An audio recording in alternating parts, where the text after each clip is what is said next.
6 months into this thing. How's gym business going? It's going very well.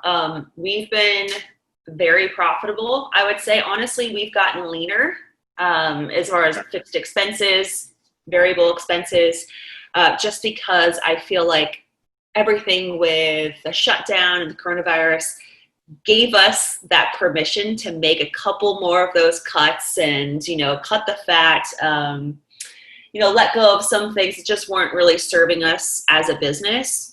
More as, it's like I was holding on to some things. I had a couple too many classes on there that just weren't busy enough. I had a couple coaches that were taking on responsibilities that just really didn't need to be taken on by them. So, it's really leaned us out even more so as a business, and we're more profitable. We have been operating since May 18th. So it's been going really well. Like, thankfully, our community and all of our members they trust us a ton. They know that we have their best interest in mind.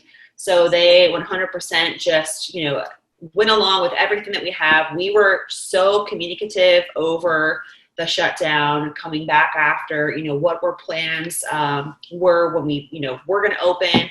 And then we just constantly reiterated everything over and over again. So for us, it really was business as usual. Like, as soon as we were open, we had, I would say, maybe 20% of people when we first opened, probably that first month, just kind of waited out to see. But I have everybody back into the gym. I'd say I have less than 15 people on hold right now. Wow. And that was big for us. So I've never had this many holds before, which is weird. But I understand it. Some people, they still are looking for work, or they're having to homeschool their kids for the first time, and everything else, that's happened, and all the crazy changes that were kind of forced upon them. They're still trying to figure it out. So. And how many, what membership numbers are you talking in terms of what's your active members right now?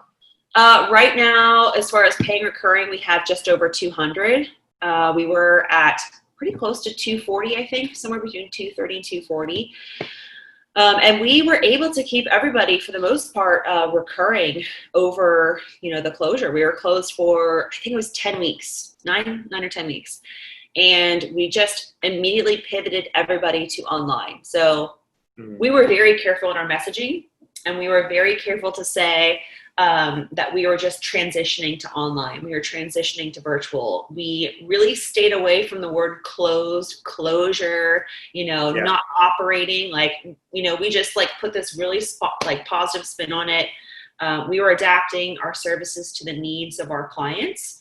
And we just went above and beyond, and it was all about accountability and really personalizing their home experience, because everybody went from, working and having their kids in school to all of a sudden kids are at home, they're working from home, they've got a spouse at home, or maybe spouse isn't working.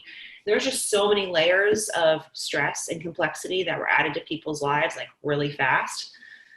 So we really just focused on being there in any way that they needed us to be, as far as mental and physical health. So we did really well. I was super proud of my team.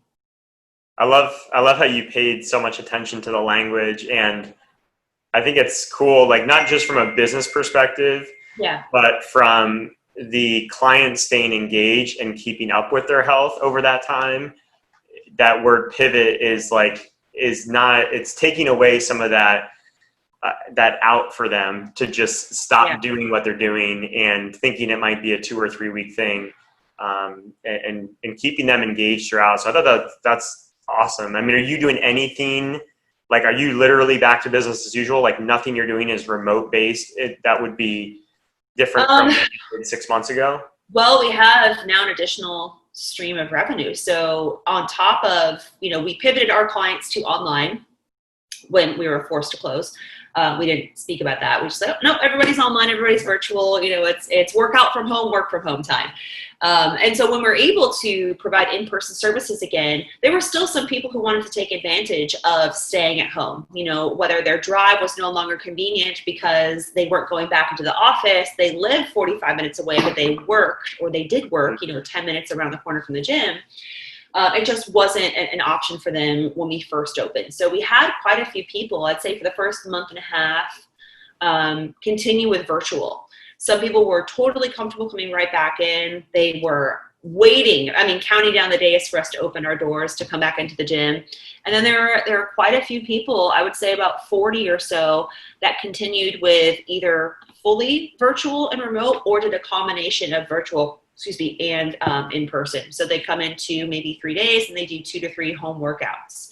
So we did that hybrid option for quite a few people. And we provided that hybrid option until, I believe, August 1st was when we cut off the hybrid option. And then we transitioned to, okay, you're either exclusively an online client, and we have a higher tiered service for that. It's more expensive, but it's way more customized. So it's not just like, pivoting their in-person membership to just, okay, we're providing workouts for you to do at home. We did that initially just because it was what we felt like we needed to do to maintain our membership, to go above and beyond, and not disrupt any revenue. But once we were able to really phase it out and say, okay, we've had enough time for you to transition and decide if you're comfortable coming back into the gym or not, or if it's even an option for you. And those that do want to continue to work with us virtually, they're on a higher level of service now.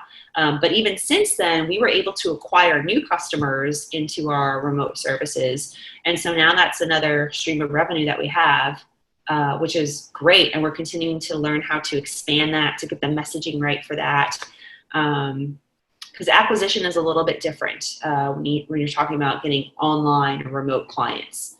It's harder to sell, over the phone. It's harder to sell over Zoom. It's, those touch points aren't there. Like, you don't get to see people, you don't get to touch them, you don't get to be with them in real life, so keeping them engaged, holding them accountable, building that relationship it just takes more. It takes more touch points. So, but it's cool. It's kind of forced us to do that. Like, I had thought over and over again throughout the years, I'm going to go online, I'm going to do virtual, I'm going to do remote, and I did it kind of sporadically. Like, I didn't have like a scalable system or program. I just had people that had like moved away, right? Or like friends or family members or friends of my family members that are like, oh, Nicole can work with you virtually, so it was like always just this odd, 10, maybe 20 people randomly that I would do remote programming for, but never like a scalable service where we are actively acquiring customers, fulfilling on, an online service. So now we have that, and we're learning to get better and better at acquiring customers and delivering on that, sending them into longer term programs. But it's definitely different than in person, for sure.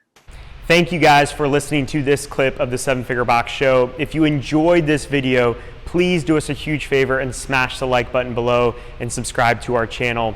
And if you want to see this full episode, head to the link in our description where you can see that full episode.